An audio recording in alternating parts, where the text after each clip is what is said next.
porque ciertamente no tomó para sí la naturaleza de los ángeles, sino que tomó la de la simiente de Abraham, por cuanto le era preciso ser en todo semejante a sus hermanos, para venir a ser misericordioso y fiel sumo sacerdote en lo que a Dios se refiere, para expiar los pecados del pueblo, porque en cuanto él mismo padeció siendo tentado, es poderoso para socorrer a los que son tentados.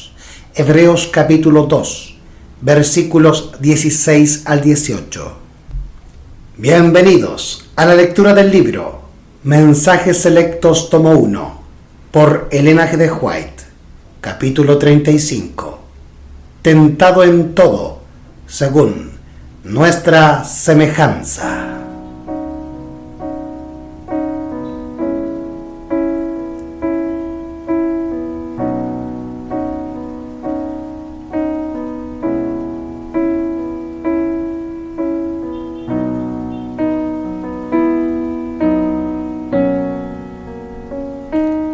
Después de la caída del hombre, Satanás declaró que los seres humanos habían demostrado ser incapaces de guardar la ley de Dios y procuró arrastrar consigo al universo en esa creencia.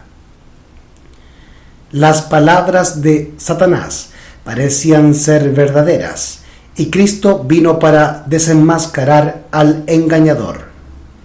La majestad del cielo se hizo cargo de la causa del hombre y con la misma ayuda que puede obtener el hombre resistió las tentaciones de Satanás, así como el hombre debe resistirlas. Esta fue la única forma en la cual el hombre caído pudo convertirse en participante de la naturaleza divina. Al tomar la naturaleza humana, Cristo fue hecho idóneo para comprender las pruebas y dolores del hombre y todas las tentaciones con las que es acosado. Los ángeles, que no estaban familiarizados con el pecado, no podían simpatizar con el hombre en sus pruebas peculiares. Cristo condescendió en tomar la naturaleza humana y fue tentado en todo punto como nosotros para que pudiera saber cómo socorrer a todos los que fueren tentados. Al asumir la forma humana, Cristo tomó la parte de cada ser humano. Él era la cabeza de la humanidad, siendo un ser divino y humano. Con su largo brazo humano podía abarcar a la humanidad, mientras que con su brazo divino podía aferrarse al trono del infinito. ¡Qué espectáculo! Contempló así el cielo. Cristo, que no conocía en lo más mínimo la mancha o contaminación del pecado, tomó nuestra naturaleza en su condición deteriorada. Esta fue una humillación mayor que la que pueda comprender el hombre finito. Dios fue manifestado en carne. Se humilló a sí mismo. ¿Qué tema para el pensamiento, para una profunda y ferviente contemplación? Aunque era tan infinitamente grande la majestad del cielo, sin embargo, se inclinó tan bajo, sin perder un átomo de su dignidad y gloria. Se inclinó a la pobreza y la más profunda humillación entre los hombres. Por nuestra causa se hizo pobre, para que por su pobreza pudiéramos ser hechos ricos. Dijo: las zorras tienen guaridas, y las aves del cielo nidos, mas el Hijo del Hombre no tiene dónde recostar su cabeza. Mateo capítulo 8, versículo 20. Cristo se sometió al insulto y la burla, al desprecio y al ridículo. Oyó cómo se falseaba y aplicaba mal su mensaje que estaba lleno de amor, bondad y misericordia. Oyó que a él lo llamaban el príncipe de los demonios, porque testificaba que era hijo de Dios. Su nacimiento fue sobrenatural, pero para su propia nación para los que tenían cegados los ojos a las cosas espirituales, fue considerado como un borrón y una mancha. No hubo una gota de nuestra amarga pena que Él no probara, ninguna parte de nuestra maldición que Él no soportara para que pudiera llevar hasta Dios a muchos hijos e hijas. El hecho de que Jesús fue en esta tierra como un varón de dolores, experimentado en quebranto, el hecho de que dejara su hogar celestial a fin de salvar al hombre caído de la ruina eterna, debiera pulverizar todo nuestro orgullo, avergonzar nuestra vanidad y debiera revelarnos el pecado de la suficiencia propia. Contempladlo, haciendo suyas las necesidades, las pruebas, los dolores y los sufrimientos de los hombres pecaminosos. No podemos asimilar la enseñanza de que Dios soportó esos sufrimientos y heridas del alma como consecuencia del pecado. Cristo vino a la tierra tomando la humanidad y presentándose como representante del hombre para mostrar que, en el conflicto con Satanás, el hombre, tal como Dios lo creó, unido con el Padre y el Hijo, podía obedecer todos los requerimientos divinos.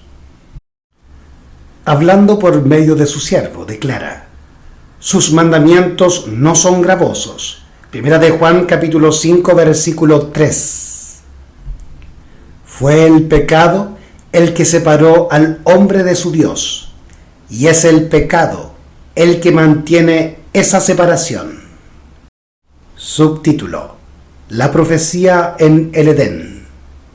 La enemistad a que se hace referencia en la profecía del Edén no iba a quedar restringida meramente a Satanás y al príncipe de la vida. Debía ser universal. Satanás y sus ángeles habían de sentir la enemistad de toda la humanidad. Dijo Dios: pondré enemistad entre ti y la mujer, y entre tu simiente y la simiente suya. Esta te herirá en la cabeza y tú le herirás en el calcañar. Génesis capítulo 3, versículo 15. La enemistad puesta entre la simiente de la serpiente y la simiente de la mujer era sobrenatural. La enemistad era en un sentido natural en el caso de Cristo. En otro sentido, era sobrenatural, puesto que estaban combinadas la humanidad y la divinidad. Y nunca esa enemistad llegó hasta un grado tan notable como cuando Cristo se convirtió en habitante de esta tierra. Nunca antes había habido un ser en la tierra que aborreciera el pecado con un odio tan perfecto como el de Cristo. Él había visto su poder engañador y que infatúa obrando en los santos ángeles, y todas las facultades de Cristo se alistaron contra él. La pureza y santidad de Cristo, la inmaculada justicia de aquel que no pecó, eran un reproche perpetuo para todo pecado en un mundo de sensualidad y de pecado. Brilló en su vida la luz de la verdad en medio de la oscuridad moral con la que Satanás había cubierto al mundo. Cristo puso de manifiesto las falsedades de Satanás y su carácter engañador, y en muchos corazones destruyó su influencia corruptora. Fue esto lo que irritó a Satanás con un odio tan intenso. Con sus huestes de seres caídos, se determinó a presionar con todo vigor en la contienda, pues había en el mundo uno que era un perfecto representante del Padre, uno cuyo carácter y cuyas prácticas refutaban las falsedades de Satanás en cuanto a Dios. Satanás había acusado a Dios de los atributos que él mismo poseía. Entonces vio en Cristo a Dios revelado en su verdadero carácter, un Padre compasivo y misericordioso, que no quiere que ninguno perezca, sino que todos procedan al arrepentimiento y, tengan vida eterna. La intensa mundanalidad ha sido una de las tentaciones en las que Satanás ha logrado mayor éxito. Quiere que el corazón y la mente de los hombres estén tan absortos con las atracciones mundanales que no haya lugar para las cosas celestiales. Les domina la mente para que amen al mundo. Las cosas terrenales eclipsan a las celestiales y apartan al Señor de su vista y entendimiento. Se fomentan falsas teorías y falsos dioses en lugar de lo verdadero. Los hombres quedan subyugados con el resplandor y el oropel del mundo. Están tan aferrados a las cosas de la tierra que muchos cometerán cualquier pecado a fin de ganar alguna ventaja mundanal.